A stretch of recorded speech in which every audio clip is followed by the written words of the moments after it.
Setelah pelunasan biaya haji reguler ditutup 19 Mei 2023 lalu, data Kanwil Kementerian Agama Sumatera Selatan, dari 7.012 calon jemaah yang masuk dalam kuota haji tahun ini, ada 6.159 orang yang telah melunasi. Sedangkan 853 orang lainnya tidak melakukan pelunasan. Ada berbagai alasan calon jemaah tersebut tidak melunasi biaya haji, antara lain ketiadaan mahram, masalah kesehatan, hingga keuangan. Meski keberangkatan haji ditunda tahun ini, calon jemaah tersebut akan dimasukkan dalam kuota haji tahun depan. Untuk memenuhi serapan kuota haji, mereka akan digantikan jemaah cadangan. Di Sumatera Selatan terdapat 1.093 jemaah cadangan yang sudah melakukan pelunasan biaya haji. Jemaah cadangan sudah diberitahukan ke Kanwil Kabupaten Kota. Saat pelunasan dibuka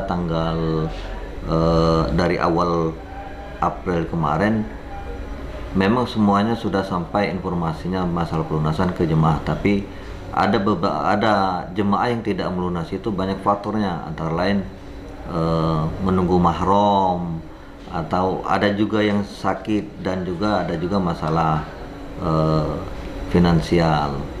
Yang jelas kalau dia jemaah yang berhak melunasi tahun ini, yang tidak melunasi akan menjadi jemaah berangkat di tahun depan.